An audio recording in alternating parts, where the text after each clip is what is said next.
Hey, good evening and welcome everybody once again to Dead Air Live on the Dead Air Full Spectrum channel. It is our Sunday night show, and we have a fantastic one coming up for you this evening. We are simulcast with KGRADB.com, KGRA on Facebook, and on YouTube. My name is George Lopez. With me, Mr. Ken DaCosta from the great state of Rhode Island. I am not so much in a great state right now here in Florida because everybody expects us to break off after this next hurricane comes through. And mostly you northerners, Ken. You were sending me messages the last 2 days. Are you okay? Are you and Pop okay? And it's like, yeah, it's gorgeous weather. It's in the 70s and breezy. Wonderful.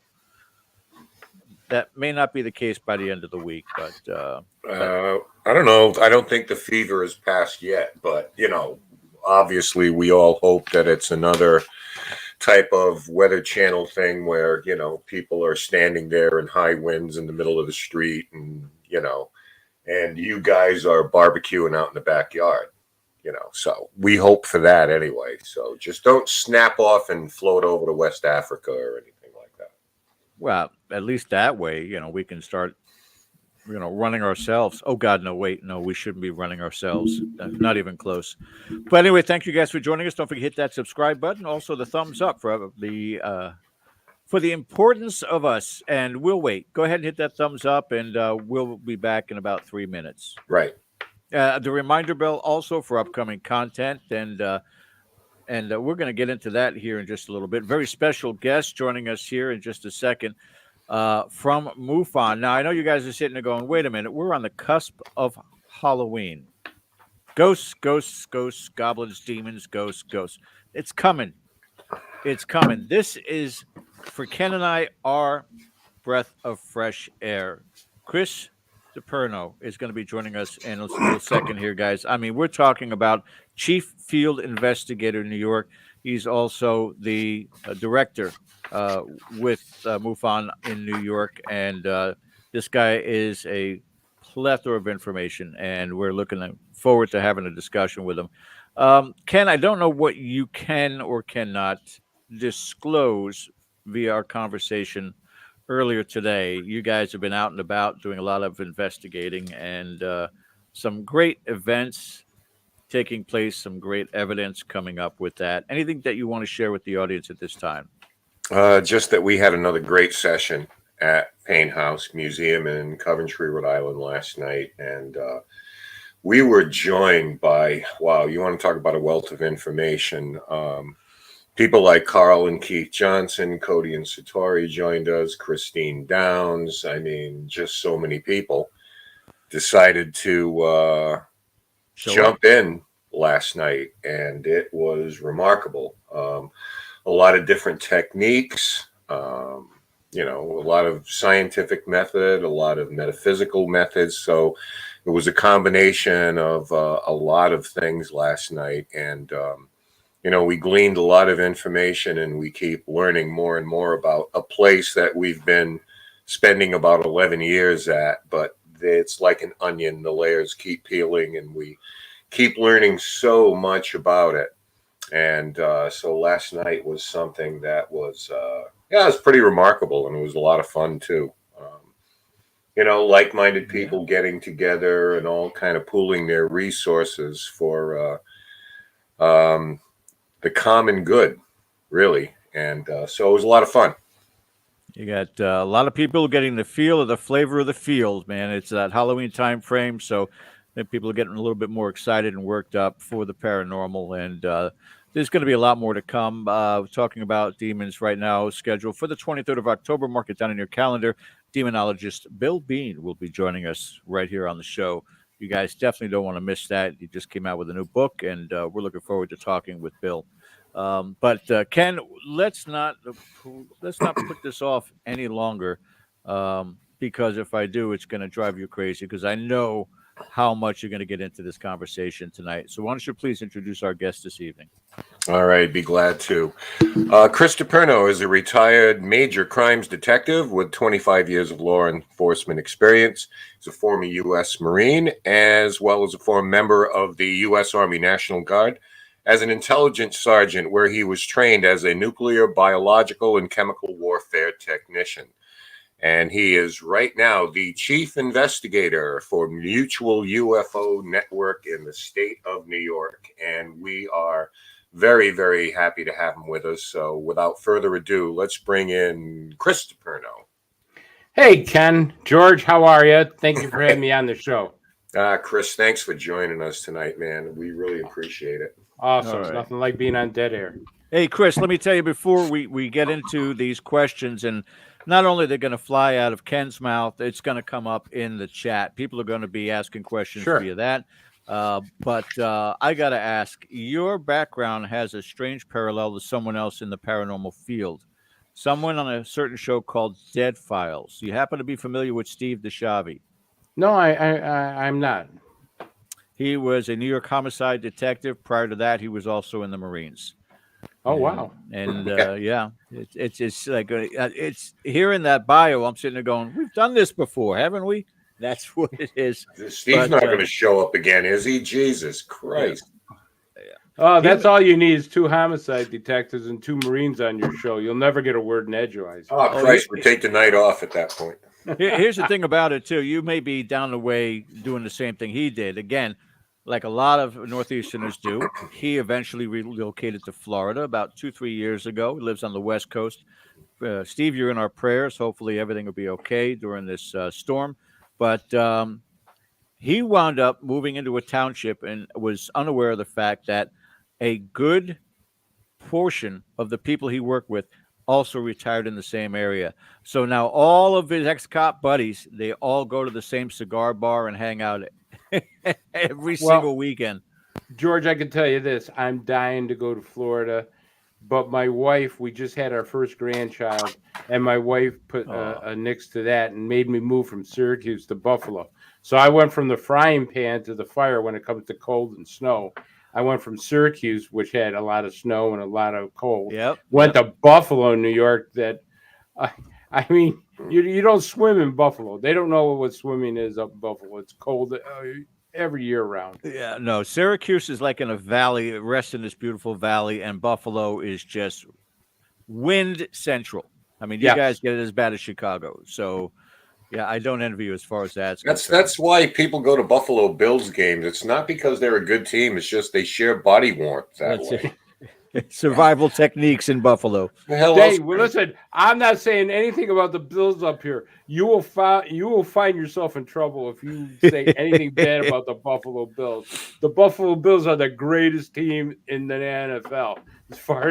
As long as I'm living up here, that's the only thing coming out of my mouth. He's a wise man, because I'm seeing new and unfamiliar names in the chat, so there may be some spies in there just waiting for you to say something wrong about the Bills. Well, what are you going to do in Buffalo? You go to a football game or you go over the falls in a barrel, right? Hey, there's a couple of more things. They actually have a semi-pro baseball team that are pretty good. They got some beautiful spots up here, and there's quite a bit. But the Buffalo Bills, the Bills Mafia, they have the Bills Mafia. You don't mess with the Bills Mafia. Yeah. I have been to Buffalo, and in all honesty, I really enjoyed it there. Went in the summer, but it was nice. Hey, in order to join the Bills Mafia, you got to jump off an RV and land on a table and break the table. Yeah, you got to go full Sergeant Slaughter on Holy Moses. Yeah, so I haven't done that yet, and I don't think I'm going to. My wife is going to do it, I think, because she's a big Bills fan. There's a lot of 4-letter words coming out of her mouth this afternoon during the Miami game, which I won't repeat. I can only imagine. Well, once again, Chris, I thank you so much for taking the time to come on with us this evening. I know you are also part of the KGRA family, and one of the things that we always look forward to is talking or crossing streams with some of the people that are in the field Sure. out there. So what we're going to do first is I'm going to turn you over particularly to Mr. Ken DaCosta, because this is something that is right up his alley. He actually enjoys it. I have an unusual angle as a skeptic that maybe my goal here, Chris, is to change the entire UFO community in one night. What, let me tell you something, George. I was a skeptic. And when I first started in the UFO field, I thought it was a bunch of hooey. I will tell you that. I thought, you go in the locker room, police locker room, and somebody would say, "Hey, I saw something strange on the night shift the other night." And next thing you know, there'd be stuff hanging from his locker, little aliens, flying saucers. We were drawing pictures of him being abducted. I mean, it was just a joke. But guys were really seeing this stuff, but they kept their mouths shut about it. Right. Sure. So when I got out, I said, hey, I want to really just being the investigator. I want to find out what this thing is all about. And I went in to try to show that it was our military aircraft, because I really like to study military aircraft. And I went from a skeptic to a believer, and it was because of not the science, it was the evidence. The evidence. I followed the evidence, and it led me to becoming a believer. The early era of existentialism came at a time where there was too much scrutiny, and even in the aspect of spirit phenomena, something that I partake in. But there is just such a compounding amount of evidence that's coming out now in all aspects of the paranormal that it's hard to dispute. It's hard to just throw away. But we're gonna touch upon a lot of different things tonight. But right now, I leave you in the capable hands of Ken DaCosta, and I'll be back with you in a little bit. All right, George. Thank you. All right, thanks, George. I'm going to have to live up to that capable stuff here. But so, Chris, what I wanted to get into, and you touched on it a little bit, is that you come from a background of objectivity and critical thinking and being able to spot BS when you Yes. see it. Okay, so can you pinpoint for us what your jumping off point was in terms of being involved with MUFON and ufology, and how did one sort of lead to the other? Did you have an event, or was it just a culmination of interests, or how did that work for you? I would say that when I started looking into this subject, I found that MUFON was really an organization that fit the needs of how I wanted to do things. So I was interested in joining the Mutual UFO Network as a certified field investigator. And so this way I would have a lot of freedom as far as how I did the cases, because I wanted to do the cases just like I would do a criminal investigation. So that's what started. But the actual really jumping off point was some of the cases that I got that I actually talked to the witnesses, looked at evidence that was there, saw things that I just couldn't imagine. I had photos analyzed by people who know how to do photo analysis work, and they came back and they said, yeah, that's the real deal. That's not a military aircraft. That's not something we have. And, to top it off, the cherry on the cake was the actual sighting I had down at Tuxedo Park. I actually had a sighting. I was brought down there by a friend of mine who said, hey, Chris, we're getting a lot of sightings down in this area, especially around Tuxedo Park Lake. Why don't you come on down, spend a few days down here, which I did. And we were sitting out one night in a spot that we could see quite a bit of the valley and the whole area. And sure enough, treetop level, I had my very first sighting, and it can't be anything but an unidentified flying object. You can call them UAP, UFO, but it's nothing we have, because the speed, how it disappeared, how it reacted was just incredible, that you've never seen before. And after you see one, if you're not convinced, then nothing's going to convince you. I was convinced that night. Yeah. What do you think, for people who are sky watching, what do you think is the distinguishing characteristic between excuse me, things like typical aircraft, commercial aircraft, military aircraft, drones, etc., and so forth. If somebody goes out and just sees a light, immediately they take a leap of faith. But if they think about it critically a little bit, what are some of the things that you would like to tell people to look for immediately before you take that jump? I like to. What I like to see is there's a few things. One, no sound. That's an interesting thing because any low flying planes or some of that natures that you will not see or hear any sound to it. The next thing is the observation or the collision lights. People say, "Oh, I saw these blinking lights, blinking lights." Well, that first tells me that maybe they can't distinguish the red and green, and that's totally natural because of the clouds and how high it is and everything else. But that tells me that's the possibility of collision lights. So I try to see if they're seeing any collision lights. But the things that I really key on is one, the speed. Most of the sightings that are really genuine, the speeds are incredible. They stop. It's not a drone because the drone can't go that fast. You're talking about something that goes from here to here in less than a blink of an eye. Mm-hmm. I mean, it's just it'll go miles in less than a blink of an eye. I mean, look at what Kevin Day said. Kevin Day said they dropped from 30,000 feet to 5 feet above the water in 0.02% of a second. That's something that we don't have the technology to do. So you look at the speed, you look at the course of how they changed direction. I mean, people say, well, yeah, it stopped and it went at a 90-degree angle. I like the ones that stop and they go at a triangle angle. They just back up and go in a completely different opposite direction at an angle that you just can't do that fast. And once again, in a blink of an eye, and then how they disappear. I mean, it's like almost they go through a portal. I mean, some of them will shoot up into the sky and disappear, but the ones I really keen on are the ones that just boom, gone, just gone.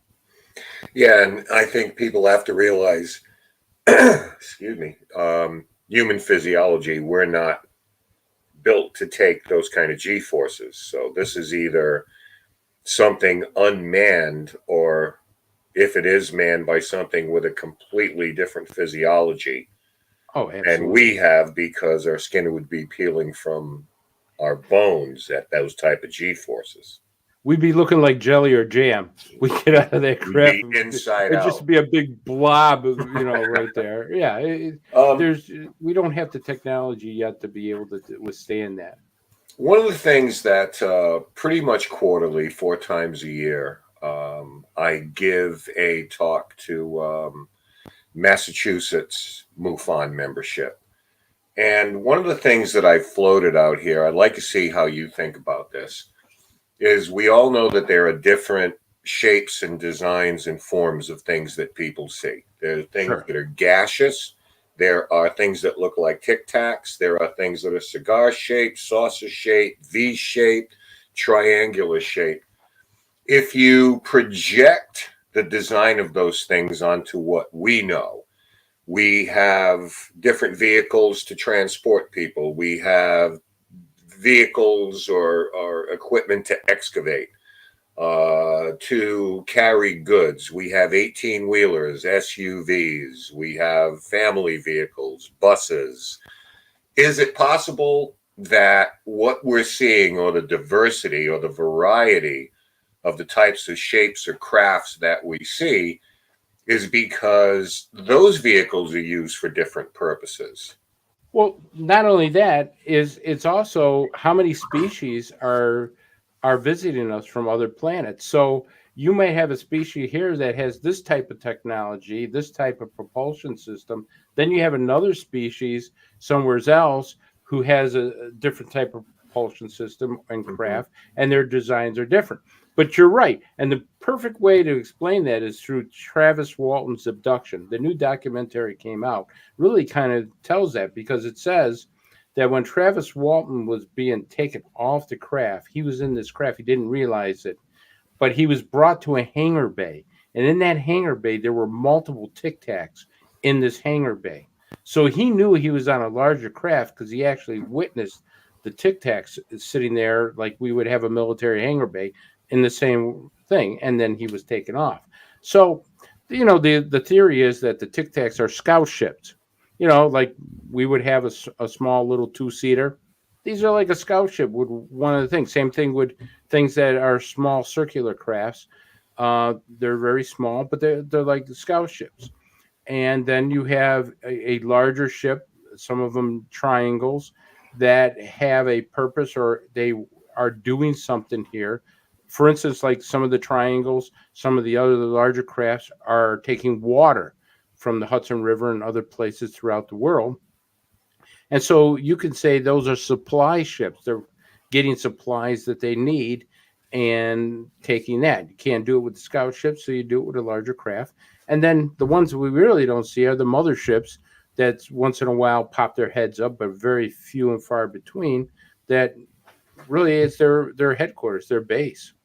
Right. And is it out of the realm of possibility to think that there is also drone technology being used as well? Why would you put a couple of sentient beings in a craft that's just designed to do some work for you? Why sacrifice a couple of people if not needed?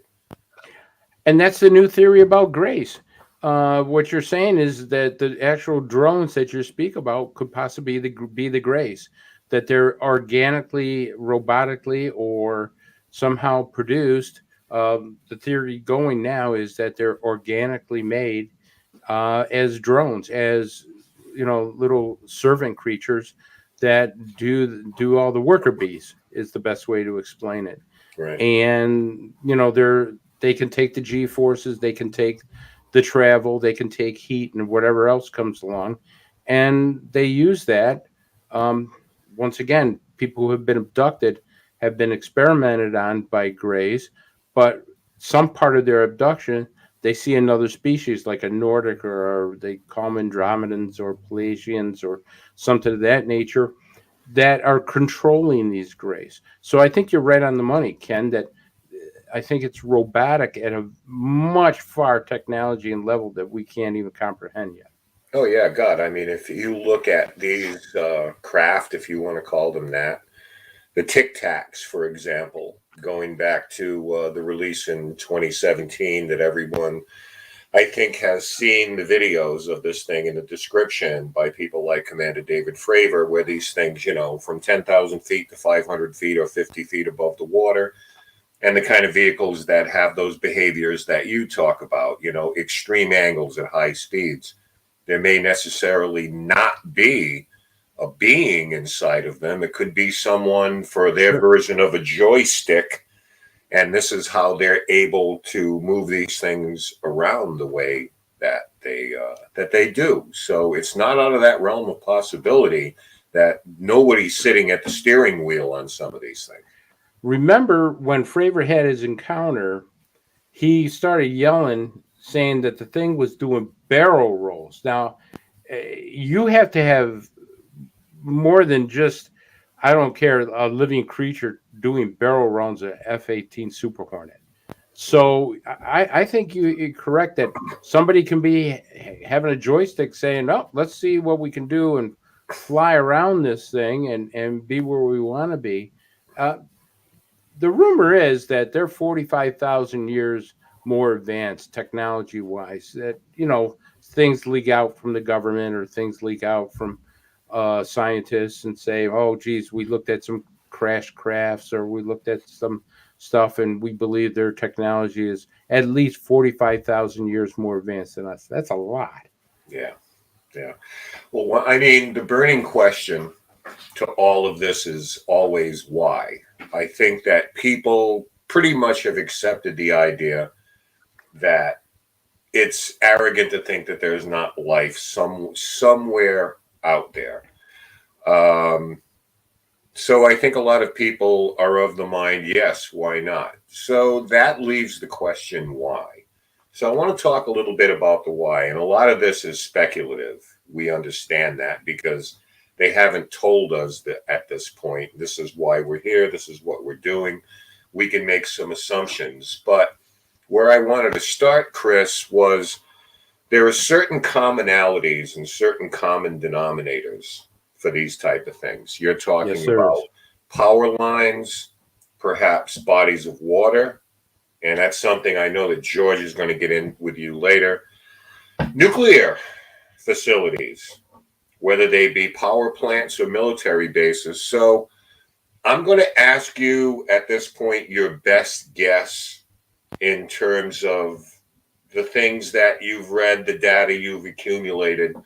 Have you been able at this point, just personally on your own, to draw a distinction? Why are these three things, among other things, seem to be common denominators to where a lot of these encounters happen?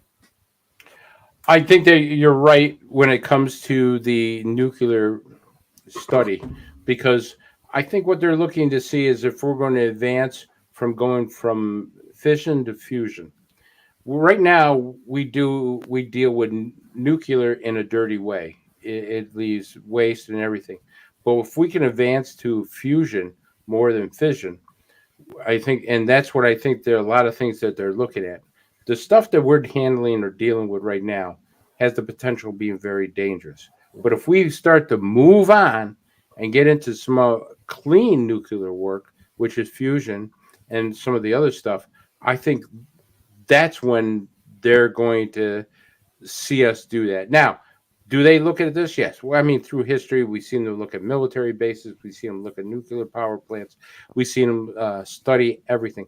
Matter of fact, right down in downstate New York, we couldn't figure out why we were getting landings and sightings in the Sterling Forest area.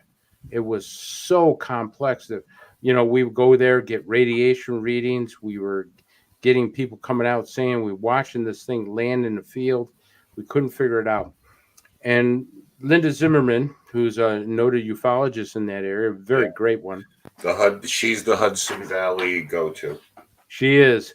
Yeah. And the two of us started working on this. And what we discovered was that Union Carbide, years and years and years ago, built a secret nuclear reactor inside the side of a mountain right there in Sterling Forest. And they called it a med lab, but they didn't tell anybody there was a nuclear reactor there. And it was there. And once that thing started going, we started getting sightings there, right on that road. Now, you're talking about they built a reactor right next to a residential area. So now this residential area is getting all these sightings. But then it increased. It went even more. And we couldn't figure out, well, why? Well, what we discovered was the nuclear reactor leaked. There was a crack in it. It leaked into one of the reservoirs. And right where we were getting the idea of where this reservoir, we found out where the reservoir was. We found out about the leak. This is where all the sightings were. So you can put, 2 to 2 together and you're going to get 4. Well, the same thing, we were getting sightings by these small military bases. And once again, we couldn't figure out, why we were doing that. And so we finally found out that these small bases were tipped. They had missiles there to protect New York from Russian bombers and everything. And what they had there was nuclear tipped missiles. And so they had Hercules missiles that were nuclear tipped, 18 of them. And so those sightings were being done right there.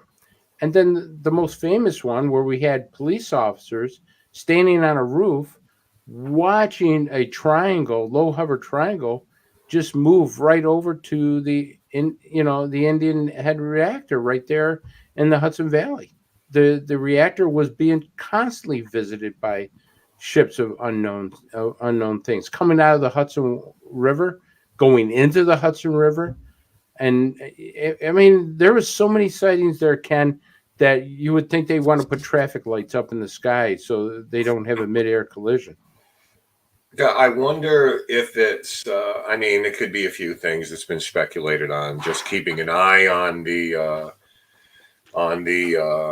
monkeys here on Earth. Well, look what we do to dolphins, Ken.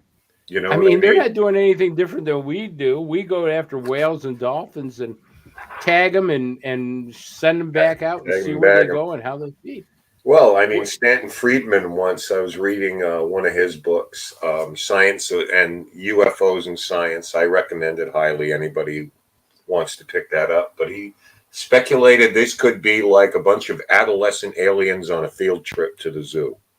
Well, what I like what Richard Dolan said. Richard Dolan, we had this discussion. Richard Dolan says to me, Chris, we're nothing more than a petri dish to them. Absolutely. Why not? They're just trying to figure out what we're all about.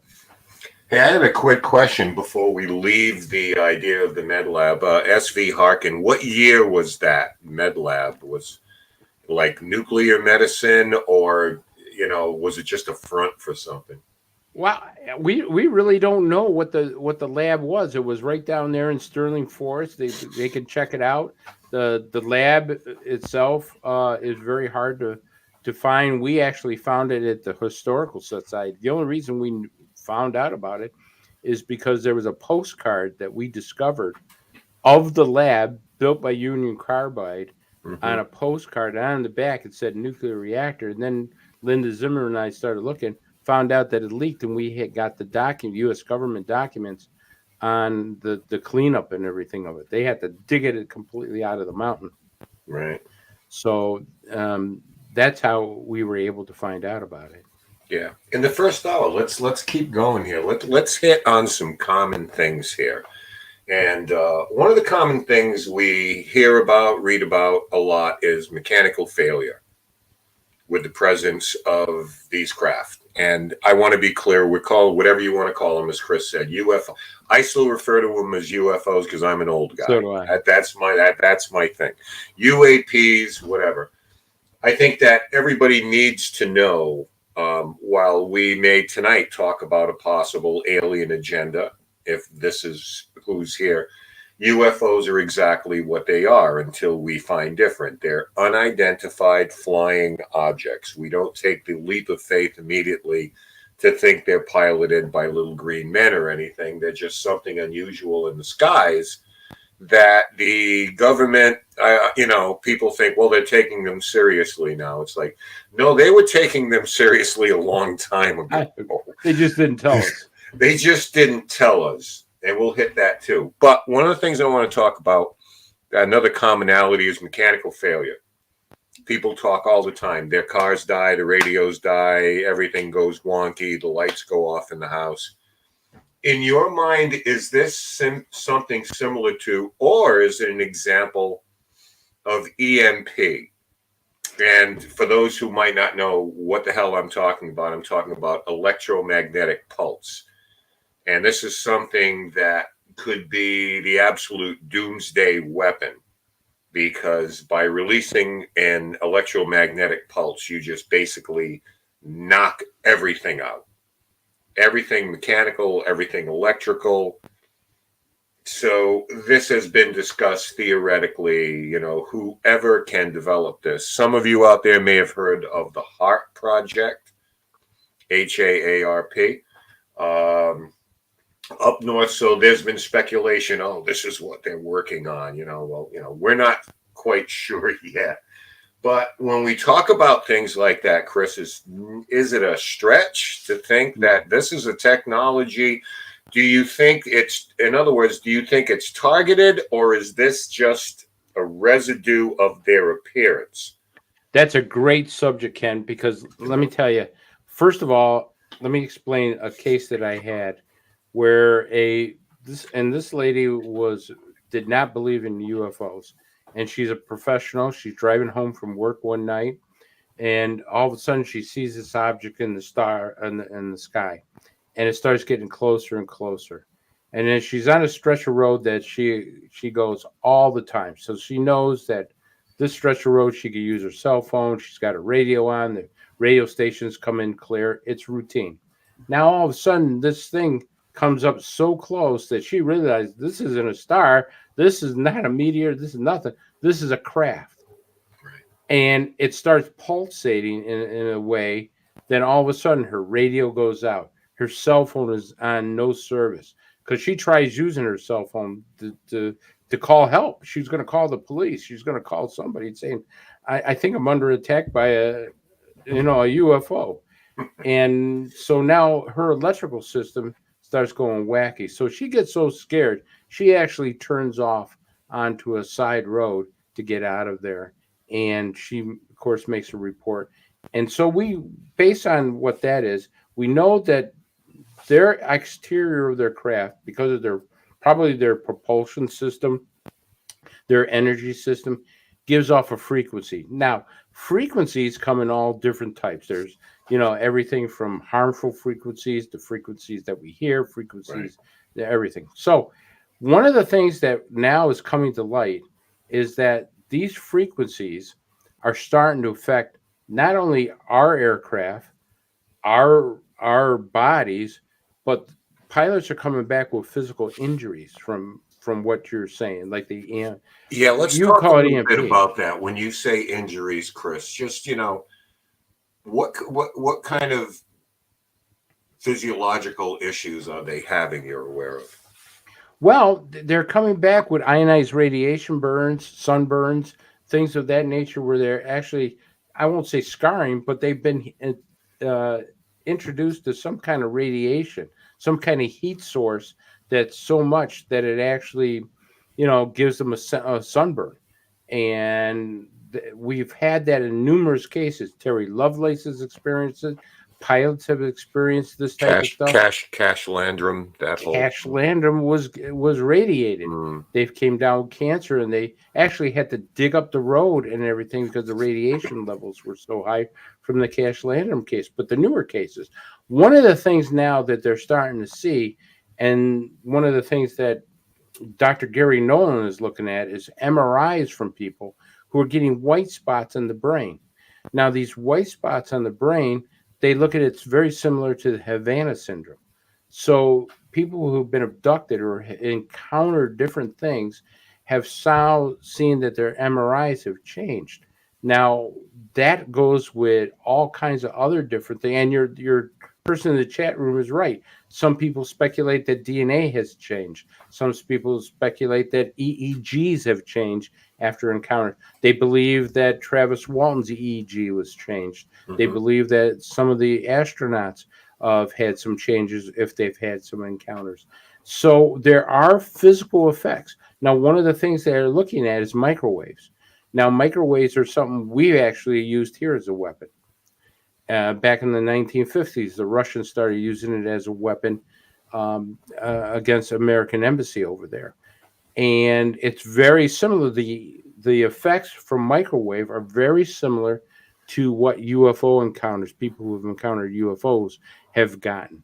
So they're studying this very seriously to see these actual physical ionized radiation burns, non-ionizing gamma rays, X-rays, and it's got to be from the propulsion system, or their way of communication through telepathy. Because even people who've not have been involved with a craft, but who've had encounters, who've had telepathic messages, have come back and had some kind of ill side effects, flu symptoms.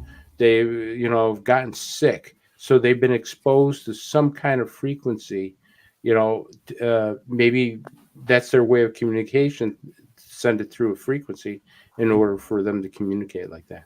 Yeah, it's interesting. It's how this is how it has always affected experiencers.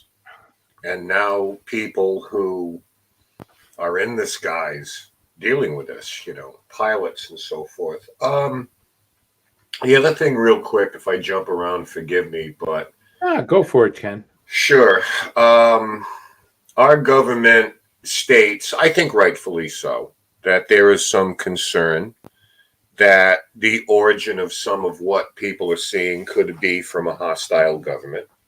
And I think that it's reasonable, to assume that that certainly is a concern, and they would have a vested interest in that for our own protection, to say nothing of being able to appropriate that type of technology. Wink, wink, wink. That may be the more important thing. But with everything that's been said about the behavior of these type of craft, do you honestly believe that that is as much of a concern as we should have, that these things are being developed by China and Russia, or is that kind of a red herring that they send up a little bit? I personally don't think they're being developed by Russia and China, and I'll tell you the reason why. Is because back in World War II, when the Chinese had nothing, they didn't even have a kite to fly. They had to get our planes, our pilots, and because the Japanese were bombing the hell out of China, and what were we seeing? A tremendous amount of Army Air Force pilots were seeing Foo Fighters all over the place, doing the same exact thing that they're doing now.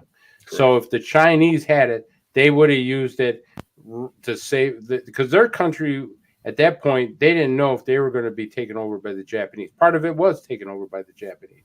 So I would have to say that technology at that point in time really probably wasn't the Chinese. Same thing with the Russians. The Russians had to use scorched earth policies in order to save themselves from the Nazis. They had to burn everything and retreat in order for the winner to actually try to destroy that. So do I think it was the Russians? No. Now the other thing is too, we have some of the most advanced intelligence agencies on the planet. I mean, the Central Intelligence Agency, NSA, people love them, people hate them, but they're good. In a lot of ways, when it comes to electronic intelligence, they're good. And we got the money to say, listen, if you got this technology, you scientists, we're going to give you the best life possible here in the United States. We'll kidnap you, or I should say, we'll bribe you to come here, bring that technology with you, and you'll have a couple $1 billion. You can do this the easy way or the hard way. Well, yeah. I mean, let's face it. Yeah. If somebody has that type of technology, they rule the world. They really do, Ken. If you think about that type of technology, to weaponize it and put stuff on it, there's no way you're going to defend it. And we know this because, and here's the other thing too, that just recently got leaked.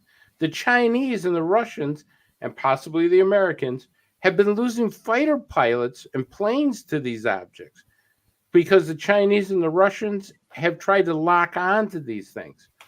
And when they lock onto them, these things are starting to fight back. And they're losing planes. And that's one of the things that's just starting to come out. So if it's the Chinese and the Russians taking out their own Air Force, hey, go for it. But it doesn't make sense. Yeah. I'm surprised at this point that you can get close enough to these things. But as you say, it may be just the kind of thing that, them looking at us, our technology is getting a little bit better, and we may be getting a little bit too close to that point where we'll be able to engage. To this point, it's just been more or less like, okay, I'm bored with you now. See ya. I'm out of here. I think you're right. Because the other thing too is they're testing us. What do you do when you think of a potential adversary? You want to know what their strengths and weaknesses are. That's 101 in when you're doing something like intelligence, military intelligence. 101 is, what is your enemy's strength? What is your enemy's weaknesses? Where can you find that stuff and everything? So for them to fly around our planes, that's a big test. They know they can knock us off in a minute, but they want us to see what we can do and how we can do it, because they've already proven they can do barrel rolls around one of our most advanced planes. So, yeah, I mean, I want to bring George back in here before I just totally get lost in the sauce here, because I think you and I have to have a longer talk one of these days. I look forward to that. But to just kind of, I want to come back in the second hour and really get into the Hudson Valley and what that's all about. There's so much to talk about here. So I know we have a lot of comments and questions that we'll probably save for a little bit later on. Just wanted to remind everybody that you are watching Dead Air on KGRA DB and Dead Air Full Spectrum I'm Ken DeCosta. Our guest tonight, New York State MUFON Director Chris DePerno, and that's George Lopez, and he's coming in right hot. He's coming in hot. Thank you, Ken. And Chris, could you do us a quick favor also before we go any further, any deeper into this subject, is tell everybody about the show that you are the host of and where wow. they can Thank you. find it and when, please. Well, I actually do two shows on KGRA. One, I do a police show that we bring out what's happening in the world of law enforcement today, all the different things. And then I do a program called MUFON What's Up with a couple of co-hosts that we try to bring in what's the latest. We bring in history of the UFOs. We also bring in the latest. We try to talk about stuff that's overseas, international. We try to talk about sightings, and we actually show sightings that people think are UFOs, and they're not. And we explain to them, this is a Chinese lantern. This is a drone. This is this. So when they do look up in the skies, and they actually see a real UAP, UFO, then they'll know what they actually saw. So it's almost like a teaching tool. And when are these shows on? Well, the I Detective show is on Wednesday nights, 6 p.m. Eastern time. It starts, goes for 1 hour.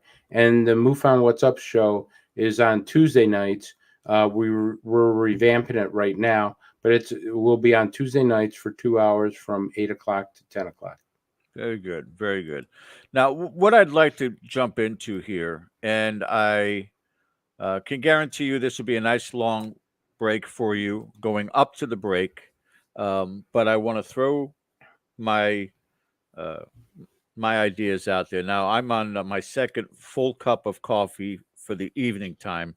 So if I'm just blabbing on, just let me know. But I would call what I'm approaching now is kind of a pragmatic hypothesis, nothing different than I would approach when I'm doing spirit investigations, ghost investigations. But I'm always looking at what makes the most common sense to me. And I have a theory, and those who are regular listeners in the chat are probably going to roll their eyes because I brought this up before whenever we brought up the topic of ufology. And I want to get it out there into the world with you and then see what your take is with regards to this. I started this whole hypothesis with Bigfoot. And I brought up the fact of, because everybody talks about Bigfoot, possibly the connection with aliens and how they can transport and portals and such. And I said, pragmatically, what makes more sense to me, Chris, is this. At some point in time in our evolution, there was a portion of Homo sapiens that went into caves. They found some sort of structure, some sort of protection, and that became their dwelling. Over time, they did not need any hair to cover their bodies. They were able to create certain weapons to be able to hunt. And this was the evolution of man that we know that we have become. What if in that second tangent, there was a portion of these Homo sapiens that went into the mountains and connected with nature to such a degree? Yes, there was still cranial development, very intelligent creatures, but still maintained much of the survival skills that you would need as an animal.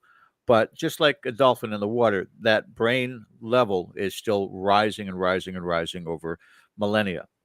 And so they're bigger, they're stronger, they have hair to protect them from the elements. And yet they still have this capability, whether it's the sense of smell, the sense of hearing, that they can evade pretty much anything that comes hunting and looking for them. But then the third level of that came into mind for me was the epiphany of what also is a possibility that part of our evolution never came out of the water, never grew the legs and began to walk on land, yet still developed in the ocean. And over again, these thousands and thousands and thousands of years, some sort of a civilization was created in areas that we still have not discovered yet. And there is a large, vast area of the ocean's floor that we've still not explored. If there's the possibility, because in my mind, pragmatically, ships coming from galaxies far away to come down. It's like, let me go back to the ghost hunting. When people talk about demons in these haunted locations, well, there's a demon at this location, and the demon just what waits there so they can scratch you once, and then you go home and you're fine. Makes no sense to me. But what would make sense is another aspect of humanity that is very concerned about the globe. That when they do come up, they are coming up to, if the abductions are true, are testing to see the pollutants. How bad are we contaminating the earth? When they're coming up and looking at the missile bases or the nuclear reactors, that they're checking to see where are we in the realm of damaging this planet. We talk about the barrel rolls, and I wonder as to whether or not, if they are encased in water, if a barrel roll is really even relevant for them. Anything that they move or turn, they're not going to have the G forces that you would normally expect because of the way that their ships are designed. And one of the things you brought up earlier, which was the Havana syndrome, uh, very much sounds like HPNS, high pressure nervous system, which is what divers have to contend with when they go deep, deep into the ocean, and that could create the same cranial effects that they have with Havana syndrome that some of these abductees have experienced. So, I'm only just touching the surface on these things that I'm thinking about, but I know that they're addressing it more and more. I know that so many of these particular cases that have become famous seem to be around water, whether it's Absolutely. lakes, whether it's oceans. What's his name? Is it Calvin Packer? Calvin Parker. Parker. Calvin He Parker. was abducted during fishing. I mean, I wonder whether or not we are so busy looking up that we're He was not looking abducted more below. than once. He was abducted at the fishing, and then he had another abduction by water also. Right. So, your thoughts on what it is that I'm saying? We only got about 5 minutes before we go to break, and we can continue after the break. But I wanted your thoughts on where my brain is going with this, and am I far off? No, I don't think you're far off. As a matter of fact, there's a couple of interesting things that you said. Let's take Bigfoot first. First of all, with Bigfoot, how do we know how many civilizations actually lived on this planet? This planet is 14.5 billion years old. Yep. So are we the first ones around the block? I don't think so. So if we developed where we came out of the water and grew our legs and started breathing air, what makes you think that other developments haven't been done deep, deep into the ocean where they've done the exact opposite, become more advanced down in the deepest parts of the ocean where there's civilizations down there. There's civilizations that maybe be underground. We don't know. We're still primitive. We're still, Yes. we like to think we're the big boys on the block. So let's take Bigfoot. Bigfoot could be an actual offshoot of our development or development from even something totally different. But here's another theory that a friend of mine said. How do you know input wasn't brought here by an alien culture to see if they could thrive? How do you know that Bigfoot wasn't implanted here, thousands of years ago and say, let's see if this species, because we do it here on our planet. We take a species and say, hey, it's over here in this neck of the woods. Let's bring it over here and see how it does on this continent. And Right. if we look at science and how we develop science, I believe that the aliens are scientists too. They'll say, we got this species called Bigfoot or whatever you want to call it. Let's see if they survive here on this planet over here. So you have multiple theories. And until we get one, until we can somehow communicate with one, all these theories are good theories. We just have to close it up and try to get on the right path of it. It seems as though we've been so programmed within this field of study that it's hard to break away. Case in point, the vernacular of aliens. And these may be not extraterrestrials, but subterrestrials. That we are at a point in time right now where we've got to be able to look internally and find out first. I mean, there is a limit to our knowledge. There is a limit to the bottom of the ocean. The sky is limitless. So at least to focus on the potential of what we're dealing with there belongs here and has belonged here for thousands, if not millions of years, and be able to take that, I guess, that angle. That's what I was saying before. I want to kind of change the UFO world or the USO world and see whether or not we could kind of adapt that more so. Do you think in the last, because of all the evidence that's coming out from the government, do you think at this point in time, Chris, that we are at least adding that to the list and not just saying everything is coming from other galaxies? You know, I think we have to, but I don't think we're at that point yet, George, because I think here's the thing with the government. I think the government realizes a lot of this stuff and says, we got to look at this stuff. We got to expand this stuff. But how do we do this without making the public go crazy?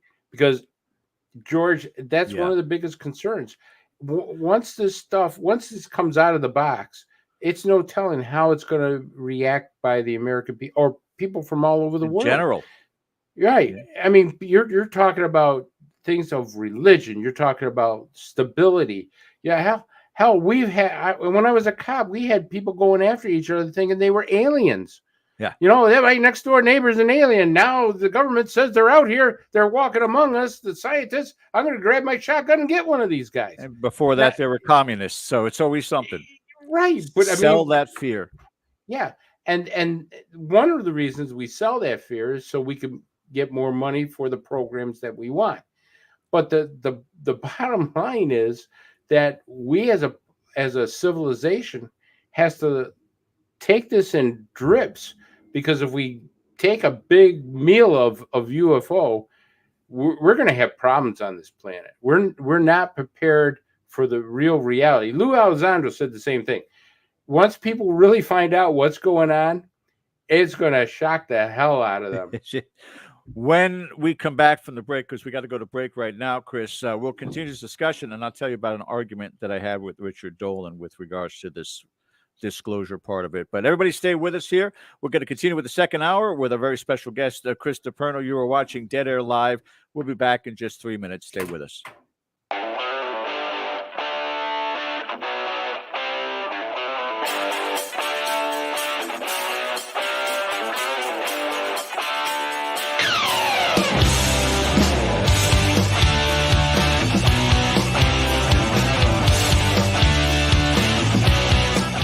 Hey members, the new KGRA DB app is now available on iOS and Android devices.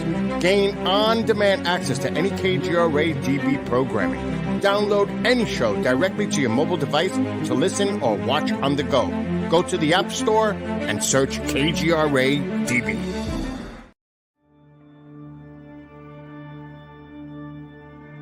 As UFO reports come in from around the world, the Mutual UFO Network, MUFON, is there.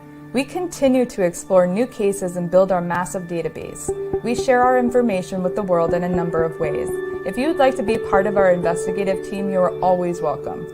What could be more exciting than exploring the UFO question firsthand? Join MUFON, find your friends.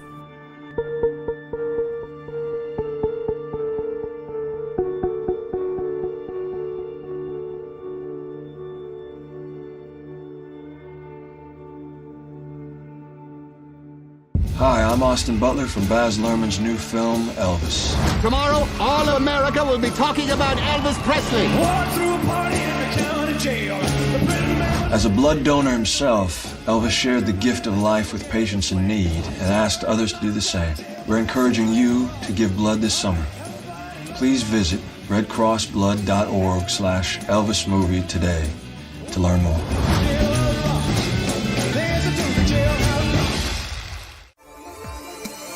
You're listening to the KGRA Digital Broadcasting Network.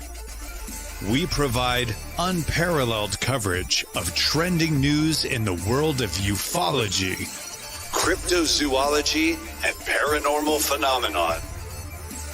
Whether you're watching our video live stream or listening to one of our audio programs, you are getting the best from world-renowned researchers and hosts, guiding you through topics the mainstream won't touch. Miss one of your favorite programs? No problem. Head over to the members area at kgradb.com for access to our massive library of award-winning content. Make contact, stay connected, only at kgradb.com.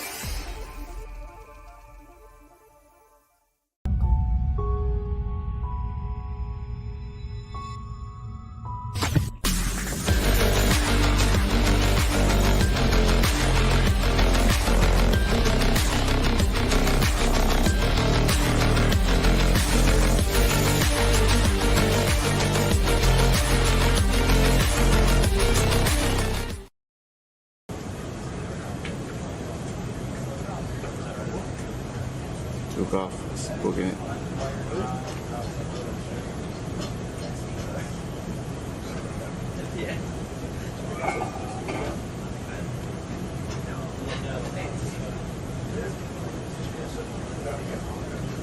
Break Omaha, pick me kid, Rocco Peralta, pass ability to launch helo ASAP. Splashing and bearing range. Sure. You got 2 minutes, 30 knots. Keep going, bro. Let's go down. We're making 10, so we could probably bring down 35 relative. Sir. Yeah, I'll bring it down. We got a lot of white water up there, so 6 foot swells. Whoa, it's getting close. Yeah, we have 31 knots sustained wind, topside, gust of 40. Whoa, splashed. Mark bearing and range. That was taken from Ken's camera on his last fishing trip. What kind of camera was that, Ken? Oh, you're on mute, sir. There we go. Bill, you still had me on mute. Nah, last fishing trip, that was 40-pound tarpon I had caught. But Navy mistook it for something else. Yeah, actually, that was what, 2019? 2019. So some of these things, it's like a slow drip. We're getting them in 2017 when we had the other videos from the Navy. They've actually happened in 2004. Right. The Nimitz incidents and a few others off the coast of Florida that we saw. This was 2019, so it is a process, and it takes a little while before the Navy decides in this little trickle to release these things. And of course, that was posted up by Jeremy Corbell, who has done some tremendous work here with his group and his crew. So an example of a USO, unidentified submersible object. And I love where you're going with this, George. And we're going to be bringing Chris back in to finish his thoughts. The idea that, are these things actually terrestrial rather than extraterrestrial? Right. And they exist here, which would explain why, you know, the first thing they'll throw at you is, we can't navigate these distances. There's got to be wormholes and portals, similar to, you know, a piece of paper, point A and point B, and then when you fold the paper, you know, you see, and it's great theoretical physics. But what if, again, as you alluded to, the answer is a bit more simple, and you know, the simplest explanation sometimes is the best. Occam's razor, absolutely. Remember, guys, again, hit that subscribe button, also the thumbs up, and the reminder bell for upcoming content. Our very special guest tonight is Mr. Chris DePerno, and we would love to continue our conversation with him at this point in time. Big difference from being a detective in the sense of, you know, everything is about facts, and you have to contend with a lot of conjecture, but at the same time, I'm sure those instincts still kick in, that you have to shred away a lot of this conjecture and get to the facts of a case. Is that correct? Oh yeah, I call it going through the fluff. You got to get through the fluff, like the fluff of the nutter. It's you just got to spread it to get to the peanut butter kind of deal. But you got to get through the fluff in order to find out what the real deal is. Because, people are human. Well, I'd like to say we're all human, but when we see something, sometimes that we get so excited, we forget about the actual facts of what we saw, and things start to change. It happens in criminal cases. You have one witness that says, "Oh, I saw this and this and this," and another witness who saw the same exact thing will see something completely different. So you got to start reading between the lines and pinpointing, what the actual deal is. Well, you can't do anything different in a UFO case. You have to read between the lines, get through the fluff, and see what the cold hard facts of the case are. And a lot of times, 90%, it's something that we've made or it's a natural phenomenon. But that 10%, I got to tell you, it's unbelievable. Even over time, those witnesses in a criminal case, their memories change. They remember things differently. So, same situation could be with regards to this field. Quick story for you, Chris. Dead air in one way, shape, or form has been around now for 15 years. We've been doing this. We were doing this back when it was phone call on a blog talk radio show. And we've always had a lot of fun doing this. But on one of our shows, we had Richard Dolan on, and him and I got into a very heated argument. It wasn't even a debate. It was a flat out argument. And in this particular case, it was regards to disclosure. Again, trying to be pragmatic in my thought process to this. People are idiots. Bottom line. You're not going to get an argument out of me with that. I've met too many of them. All you got to do is watch the news, watch social media, and see the way that we act. And we are an out of control species, and we are either have leaders that are believing their own hype, or we have sheep followers that will follow any hype. And it's a scary thought. We talk about people such as Jim Jones. There's a lot of people out there that don't understand their very short blip of life in time, and will snuff it out for the most ridiculous of reasons, like Y2K, things such. There's going to be a meteor, so we should all kill ourselves. I just could never comprehend it, and so I tried to relate that to disclosure. And we've done exactly what you said, George. Yeah. Look at Heaven's Gate. Look at a lot of the other things. What's his name? Jim Jones in Africa somewhere or something like that. Guyana tragedy. Yeah, Guyana tragedy. I mean, through our history, we thought, well, the aliens are coming. Let's all kill ourselves with a bunch of Kool-Aid. I mean, that's just craziness. We were talking about, again, centuries, if not millennia ago, where we were sacrificing people, children, women, men to gods. And it's so good to see that we've evolved. Okay. Nothing has changed. And I think in those terms. Go ahead. I was just going to say, I think we just kind of changed our act a little bit. I mean, we're still killing people left and right. We just kind of changed the narrative a little bit. Put lipstick on a pig. It's still a pig. Doesn't mean change the shade. And we're just such a fragile species in every aspect. And considering the fact that 90% of our world is religious based still, and that's even creating such a fervor in politics and in society globally right now. And you just wonder, in a circumstance where there is contact, and let's not just talk about, okay, yes, we have legitimate photos of flying saucers, and here they are. People are still going to look at it and go, well, that's CGI. I saw that on TikTok. It's not going to make. But if they actually sit down and say, yes, there are aliens among us, and we're going to present them to you. First question, Chris, is going to come out of their mouth. First question, is there God? And absolutely. there's a no-win scenario in that answer. Yes, there's a God. Okay, well then, do you bow to him? Is he equal to you? Who There's made gonna the be aliens? exactly. And then the next question, is there a God? No. Well, you are just basically a liar and a demon. One of the things that was very striking is an abductee actually interviewing an abductee, and actually several of them. I won't say a majority, but few of them have gotten the idea through their telepathic communication with aliens that they're searching for I won't say God, but they're searching for something higher than them. That one of the things that on their agenda is who made them. You know, who are you guys? Who made you? You know, who is your creator? Who is our creator? To them, they're thinking the same thing. That and we don't know this. This is the mystery of the whole universe.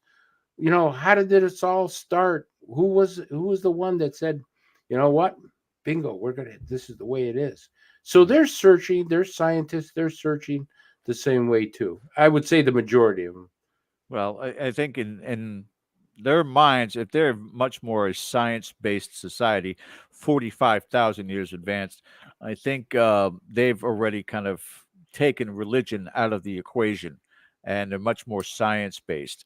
When you were talking about the psychic connection too, that sprung up another question that I had earlier that I bring up, is if this is a submerged society that we're talking about rather than galactic, it would only make sense that communicating must be difficult with the density of water, that the psychic connection would certainly be there.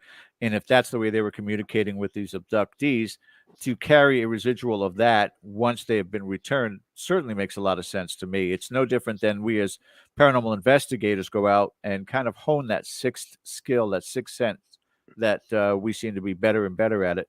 We just had Joe Chin on from Ghost Hunters International talking about exactly that same thing. So I wonder if that potential is there also. Well, George, let me say this. I think I think you're on a right track, but there's some things that have to be plugged up or looked at. And this is one of the cogs that we got to figure out what's going on. First of all, I do believe there are extraterrestrials that are terrestrial now, that they're actually here on this planet in the water somewhere on this planet. So I absolutely believe that. Okay. So I do believe that, because here's two things that we know. One, they're getting water from this planet. We've actually had witnesses see them suck up water. And we believe the water is something that they use as a fuel source, because you could take the hydrogen from the water, turn it into helium-4. And if you have helium-4, you have a tremendous amount of energy, and they're able to harness that. So you have that. The other thing is that what people don't realize, the sun is a pit stop for them. I have a friend of mine. He's one of the best ufologists down in Florida. His name is David Toombs, and he has taken several pictures. He's got them from NASA satellites of UFOs sucking energy, going right into the sun, sucking energy from the sun. You could actually see the craft drawing, stuff from the sun. And we're thinking, well, wow, I talked to David, what do you think? He says his theory is that Earth is a pit stop for him.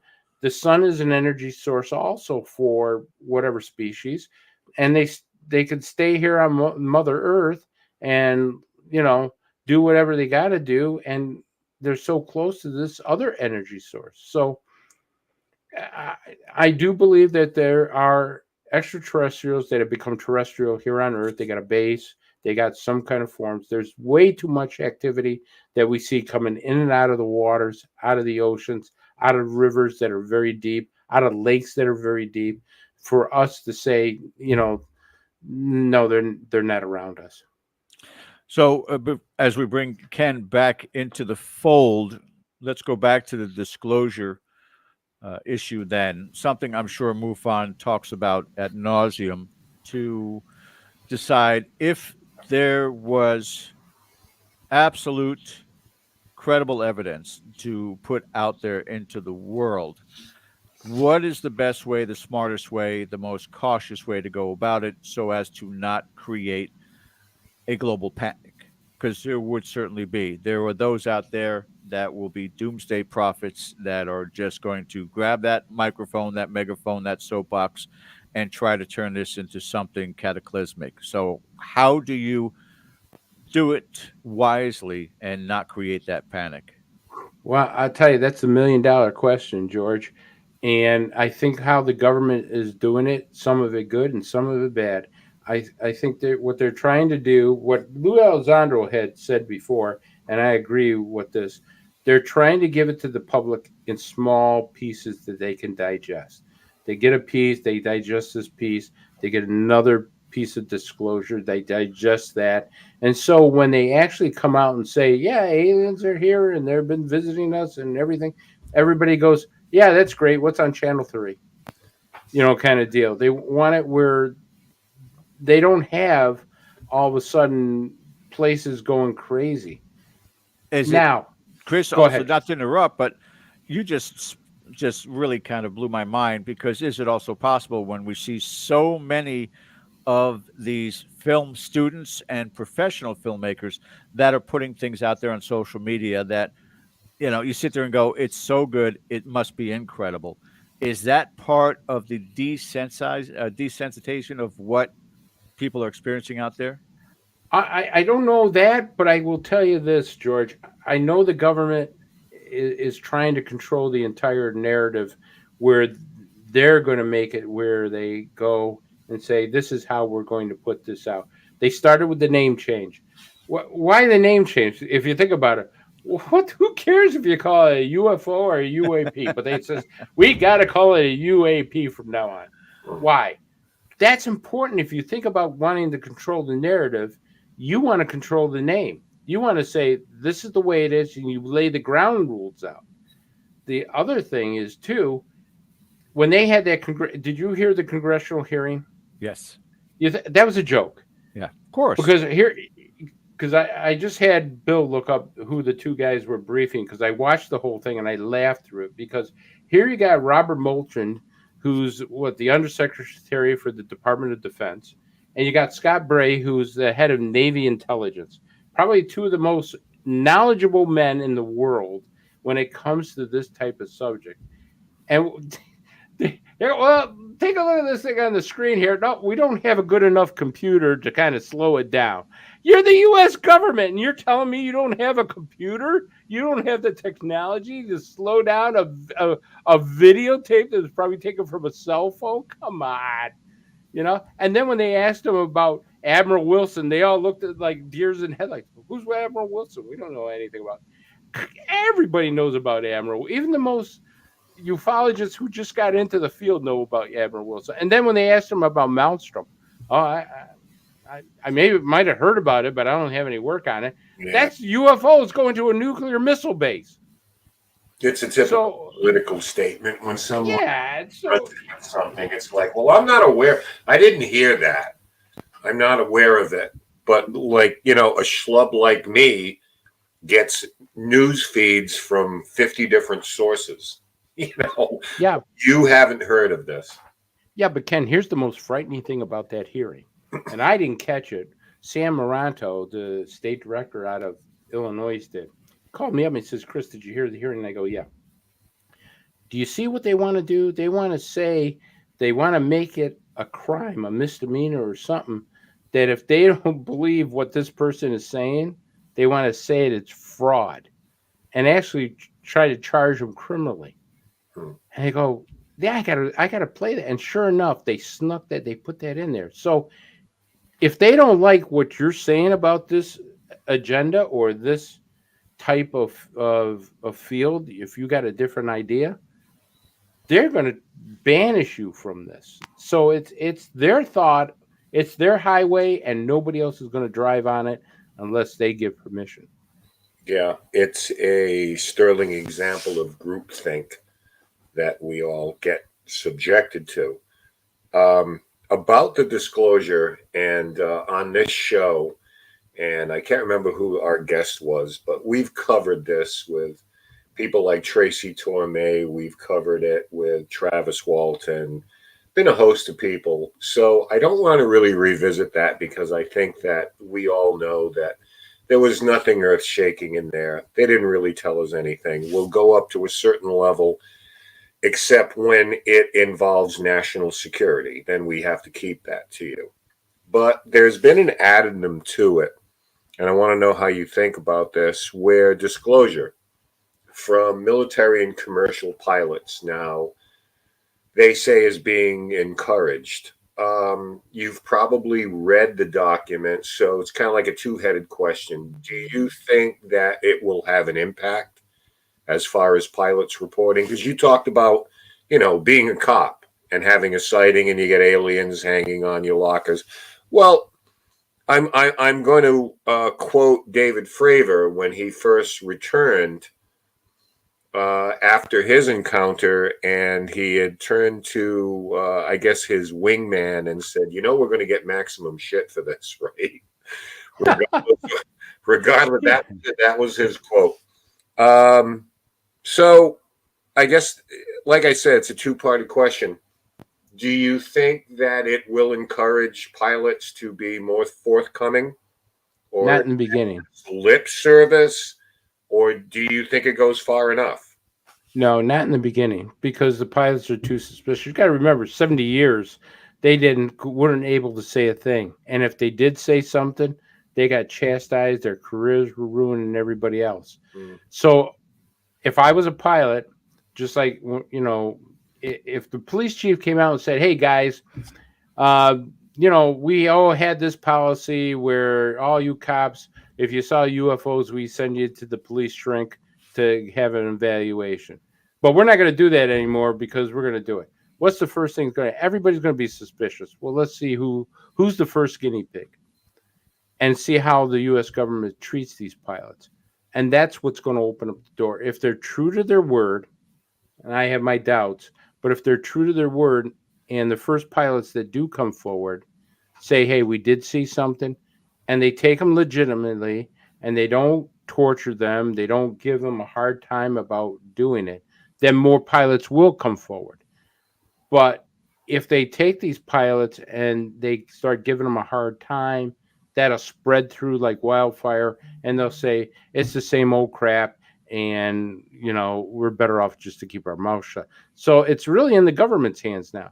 The government can change this by simply saying, go for it, and there will be nothing done to you. We want this. We want to collect it. Yeah. So we'll see how they treat the pilots. Yeah, well, the thing is, pilots that have mid-air encounters, very similar to police wearing body cams, because everything is documented. Right. If they have an encounter, they have a sighting, whether they have visual contact, radar contact, whatever the case may be. I mean, these things are all recorded. There is audio and visual documentation of this. So it becomes a slippery slope where you want to report something. Yeah, okay, that's fine. I'm talking about the military end of it now.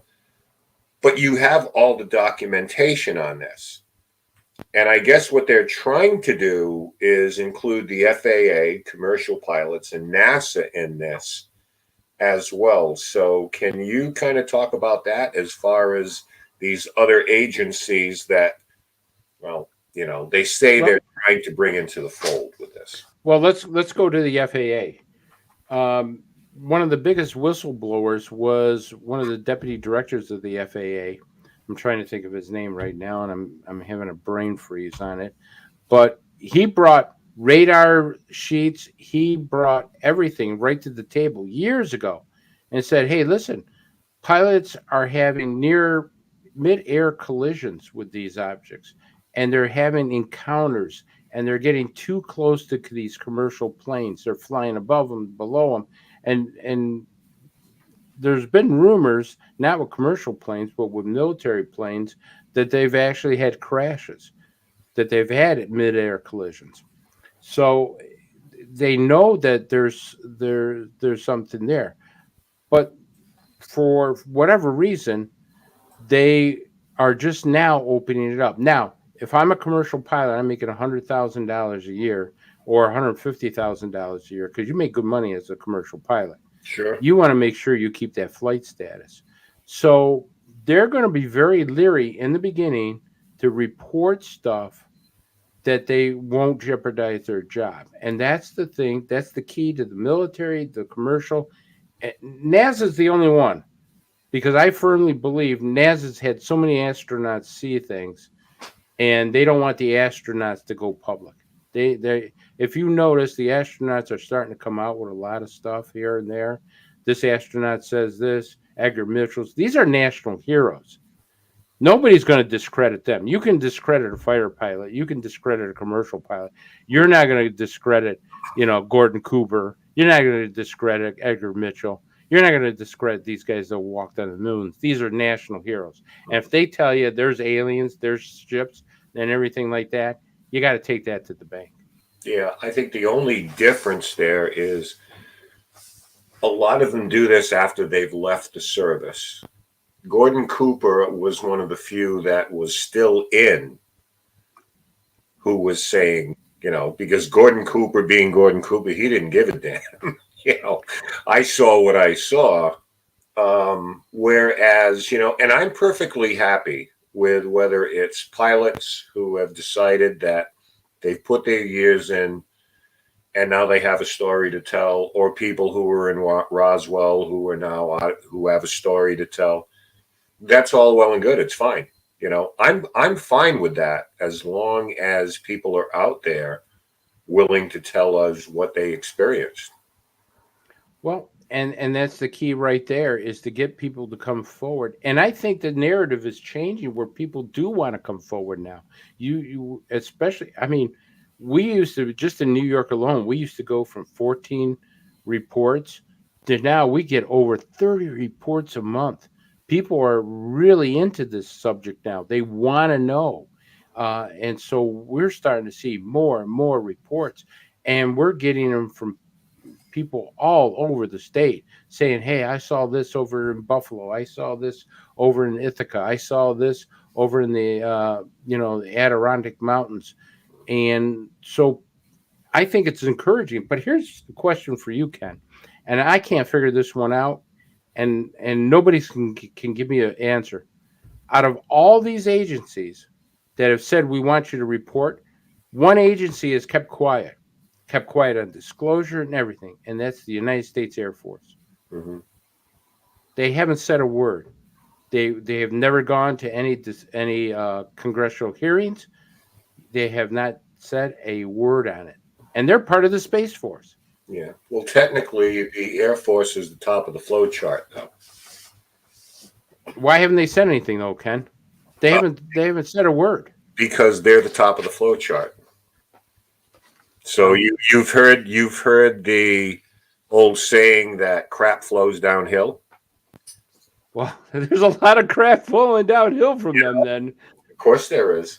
Before we get going, we got like a half hour, so I want to get to some of your. We haven't even shown any pictures yet. They got some comments and questions. Sure. So let's get to some of those right now. Our good friend Jeff Helton, coming from an area, and I'm not sure if Jeff is in West Virginia. He can clear that up.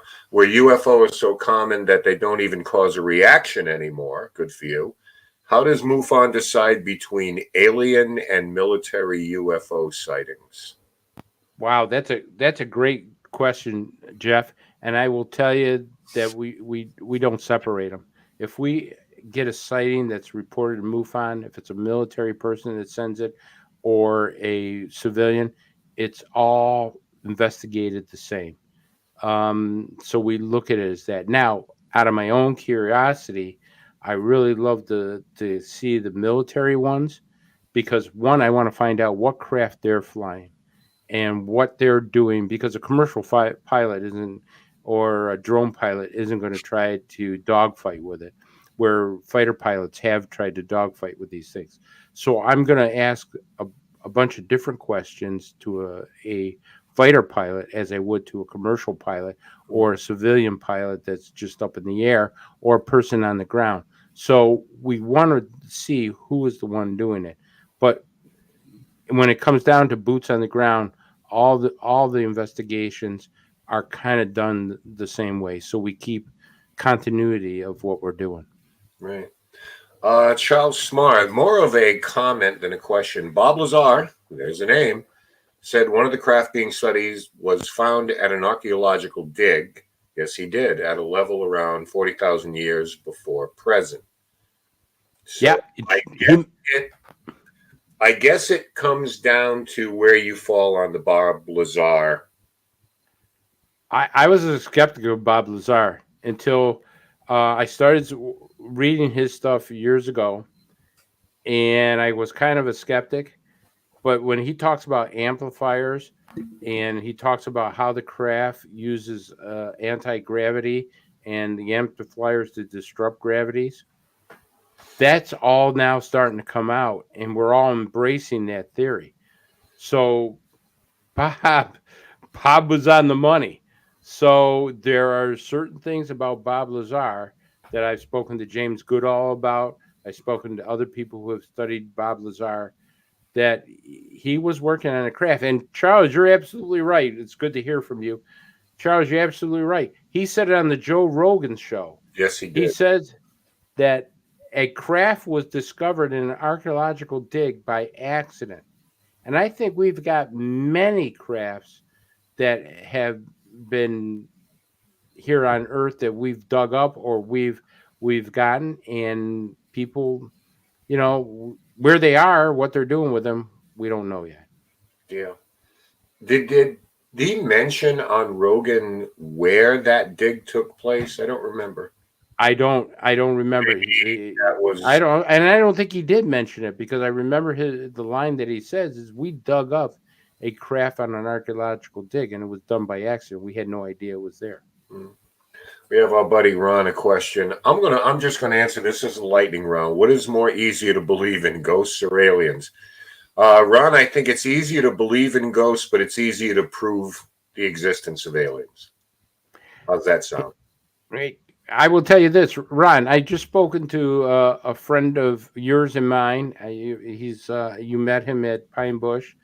He came up with the theory that ghosts are actually aliens, that they take a form. Now, wait a minute. Let me explain to you, because I went the same way. I go, what? Yeah, no, it's called the unified paranormal theory. It's right. All the same thing.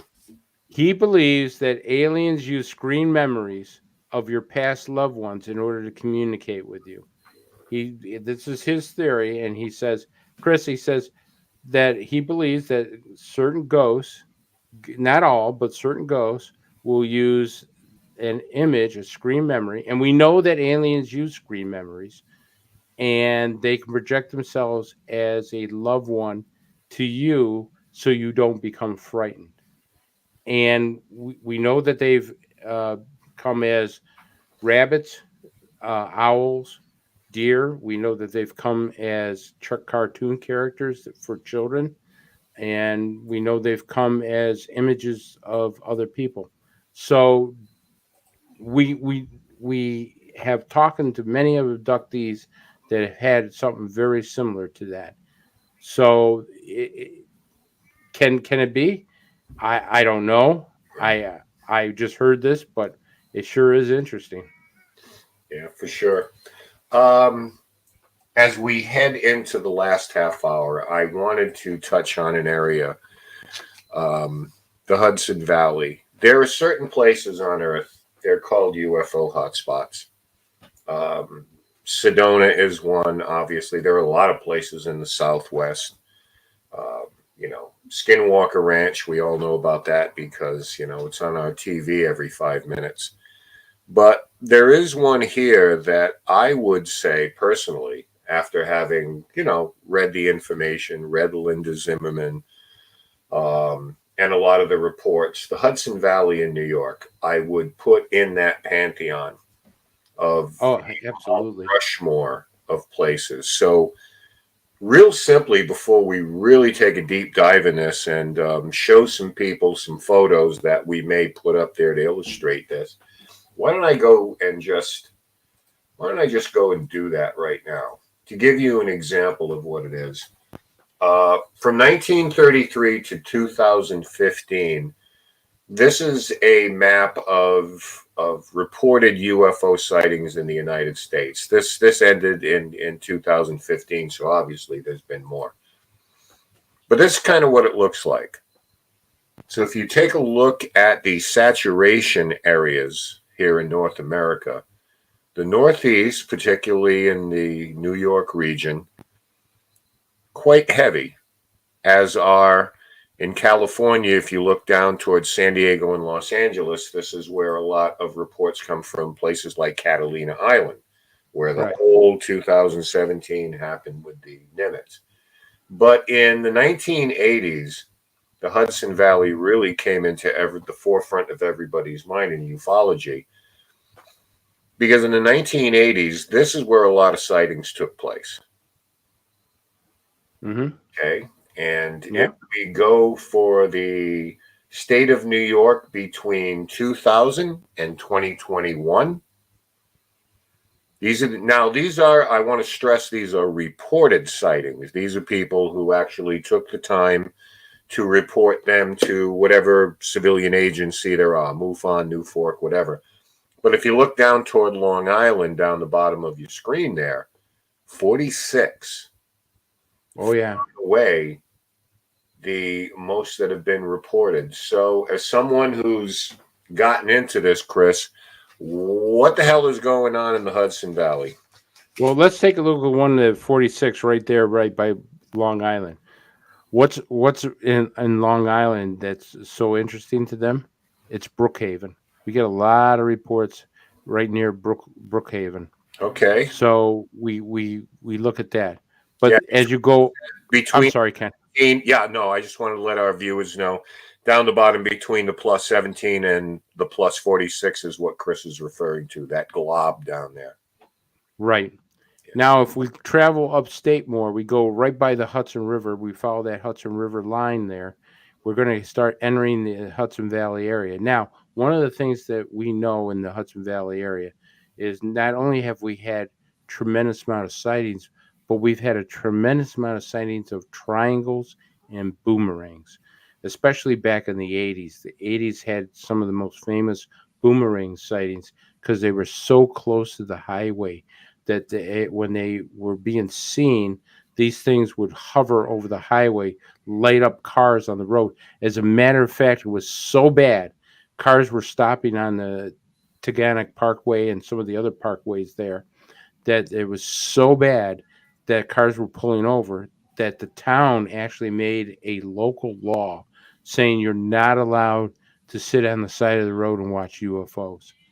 The side of the roads are for emergency purposes and not to be watching UFOs. Now, one of the unbelievable sights, and I talked to the woman, she's driving down the road, and she couldn't understand why all these cars were just pulling off to the side of the road. It's like Moses parting the Red Sea, and she was able to keep driving down the road, but cars were just pulling over the side until a big bright light beamed right down into her sunroof. And she thought, oh my God, this 747, because it was huge, this 747 is going to land on top of me. But she didn't hear any noise. She had her window rolled down to her side, but she didn't hear any noise. She looks up and slows down, and so the craft goes a little bit ahead of her. And she noticed this is not a plane. This is a boomerang. And it's hovering slowly over the highway, and all these cars are pulling over for it and are watching this boomerang go right down the slow highway. And one of the Hudson Valley, I think one of the most credible sightings was a high-speed chase done by the police down there on a UFO. And very few people have heard about this, but there was an actual chase, a police chase, that they were going right down. They had a couple of police cars see this craft hovering over the road. They went to go intercept it. Next thing you know, they got about 3 or 4 police cars, lights and sirens going, chases this thing. And it was just like, from what I was told, it was just like out of that movie, Close Encounters of the Third Kind. The craft goes and you see these bunches. They're doing the same thing. Well, one of the park police officers says, Chris, I'm laughing my butt off in my car. I'm hysterical. I would listen to this chase on the radio. The police are chasing a UFO, and I hear the squad cars coming closer and closer by the siren. So I said, I got to see this. I get out of the car. He says, Chris, I don't care if you believe me or not. I get out of the car, and I look above me, and there's the craft hovering over my car. It's slowly coming over, hovering my car. I don't know what to do. He goes, I'm just dumbfounded, and it takes off. And the dispatcher gets on the radio and says, guys, we called the FAA. They got nothing on their radar. Says the FAA people say you're looking at Venus.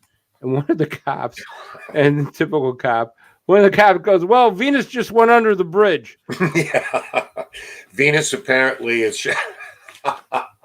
Yeah, there was I started immediately thinking of an old X-Files episode. It's like a meteor, and the radar operator said, well, the meteor is hovering over a small town in Ohio right now. Yeah.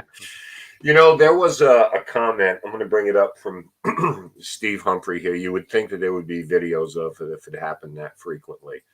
I think you're probably talking about more contemporary times now with the advent of cell phones and things like that. The problem is, it is like anything that has to do with paranormal, supernatural, ethereal. You are welcome to go to YouTube and see all sorts of videos of these things, and you're equally welcome to go and pick out which ones are actually, you think that actually are real.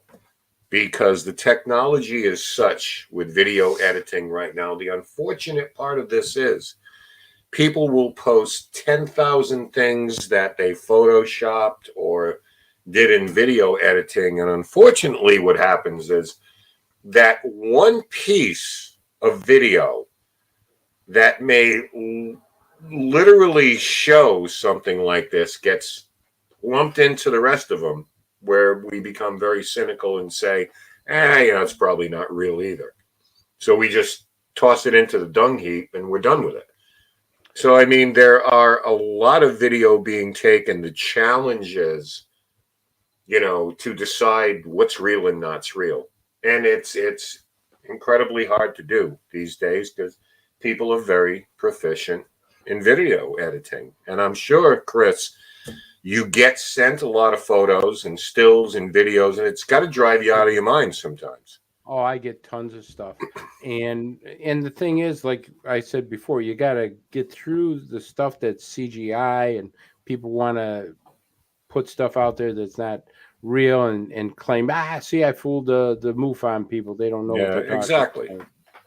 But the thing is that if, that old saying, Ken, if the picture's too good to be true, it's probably not true. Right. Because I could tell you, as experienced as I am, when I saw my UFO, I had a camera in my pocket, and I got so excited, just to see this unbelievable thing in the sky, that I dropped it out of my pocket trying to get it, damn near kicked it into the water. I was trying to grab it and stuff, and I was able to get one picture of it. So, I mean, when you see these things and this is not made from this earth, it's just an incredible thing that you see, and it just takes your entire attention. It's very hard to explain, but you're not worried about pictures. You're just in awe. Yeah. And we do get pictures. We get some great pictures. I've actually, I got a couple there, Ken, that people have sent me that we had analyzed, and we looked at it, and they're found to be, a phenomenon that's not of this planet, that we believe. And there are just video and stuff out there that we can't explain. We've analyzed it. We looked at it. So you're right, Ken. It is out there. You just gotta sift through the stuff. It's challenging. And catch the good ones, right? Yeah, but remember the old saying: if it's way too good to be true, it might not be true. Well, that's why sometimes I look at, I've been at a couple of things with Mark Antonio, and I look at Mark, and it's just kind of like, come on, Mark, give me something here, But, as we move into the end, I want to bring George back in here because you've brought us some. You're kind enough to bring us some pictures tonight, and I want to get those up there so you can run the audience through them. There are 4 pictures that you sent, and let's start right from the top. Let's start with this one. What are we looking at here, Chris? 10-year-old. I got this when he was much older, but this person, when he was 10 years old, was abducted. After his abduction, he had this mark. We checked with tattoo artists. This is not a tattoo. We thought, well, maybe he kind of made a burn or a mark on himself. So we waited 6 months and called him back. We said, yeah, thanks a lot for the information. Kind of looked like we weren't interested. Waited 6-7 months and called him back and said, hey, I can't find that picture. Send me the picture again, would you? Take it right now so we can see that it actually came from your hand. Thinking, well, he'll say it's gone, it's not there. Sure enough, he says, yeah, I'll send it to you right now. And he actually, right from his cell phone, took the picture, and it's the same exact mark you're seeing. But he believed as he was abducted, they marked him somehow, because that mark has never gone away, and nobody can explain exactly what it is. And people who have been abducted have had certain marks that have never gone away on their bodies. Interesting. All right, we'll move on to this one here. Great guy. He's a detective, criminal detective downstate.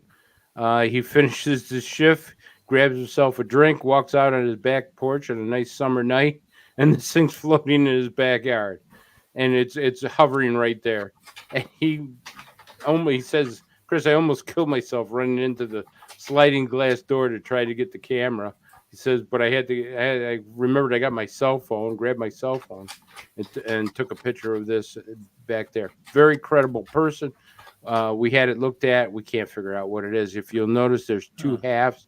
We believe that area right in the middle there may be, like a portal space or a space where they're looking out, because we know that some of the crafts have viewing areas, and it's. We can't explain what it is. Certainly not a drone, certainly not a plane. That's bizarre. And this one, we were looking at this one before the show, and, this one was kind of mind-blowing. But the story behind this is pretty fascinating, too. Yeah, it was an abductee, 10 years old. He'd been abducted multiple times, but one time he was playing with another person in upstate New York. They were in a room. They looked out the window, and this thing was hovering in the window.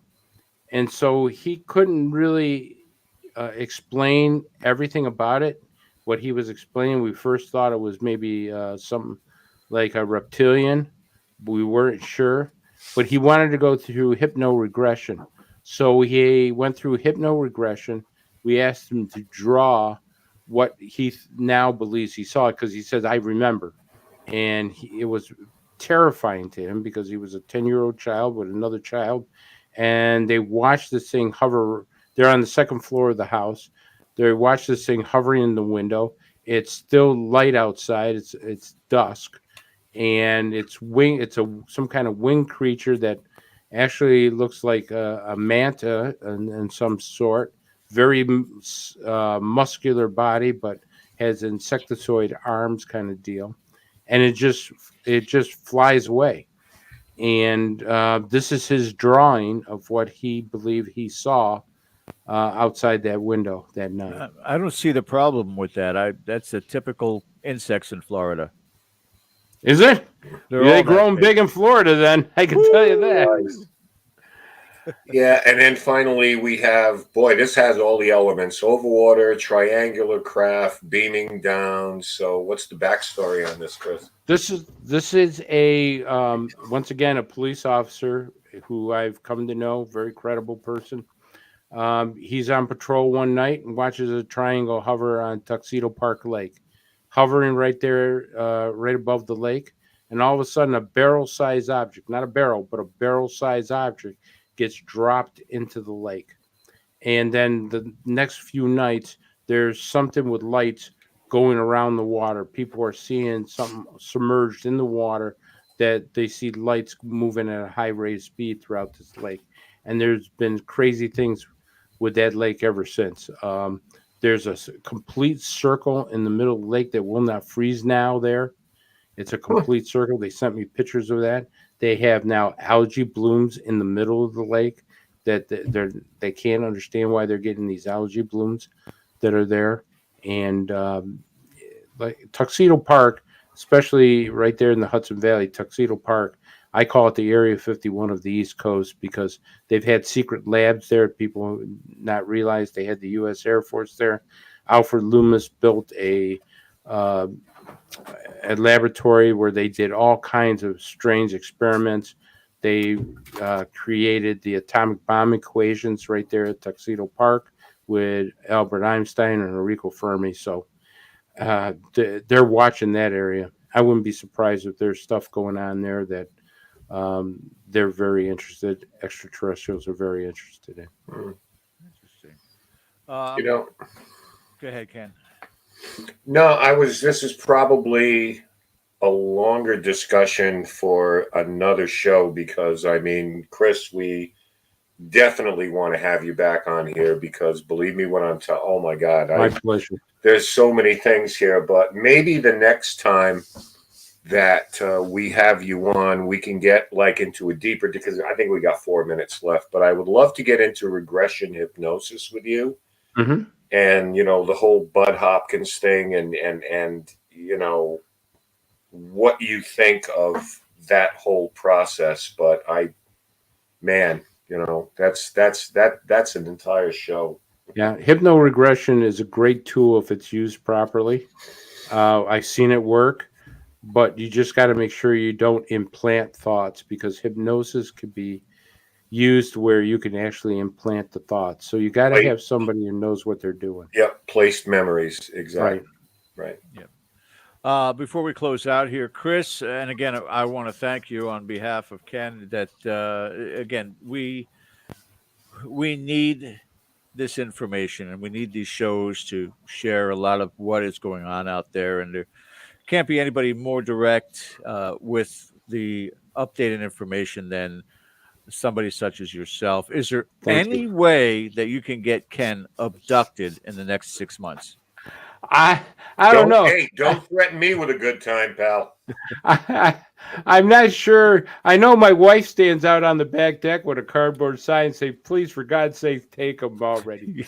But I think there's a weight limit on their crafts because they haven't taken me yet. So I especially they can't get me in one of their scout ships.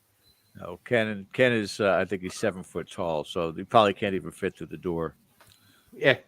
That's problems. The same thing with me. I got problems. What can I say? But I can get things off high shelves. So that's exactly right. I'm useful, if nothing else. Chris DePerno, thank you so much for taking the time on your Sunday night, and wish you all the best of luck. And without question, we would love to have you back on a future show. But thank you, and stay safe. When you're out there and you're investigating. Keep us in your thoughts, please, as we will with you. Thank you, gentlemen. It's been my pleasure being on your show. Thank you, sir. Wonderful, have a great Chris. night. All the best to you, my friend. All the best to you guys. Bye-bye. You bet. All right, guys, that does it for our show tonight. There will not be a show next week because why? Why? Halloween weekend, and Bill is dressing up like a Green Army man, and he's going to go out and play camouflage. So you know where we're going to be. Yes. So you guys have an enjoyable. No, what am I talking about? Not next week. It was Halloween weekend. We'll be here next week. We're still in September, dude. Yeah, I'm moving way too fast on this calendar. It's been a long week. In any event, I may not be here if the hurricane hits, but in any event, we'll try our best to get everything situated for next week. Until then, my name is George Lopez, along with Ken DaCosta. You guys have a great night. We'll see you next week. Don't pay attention to me.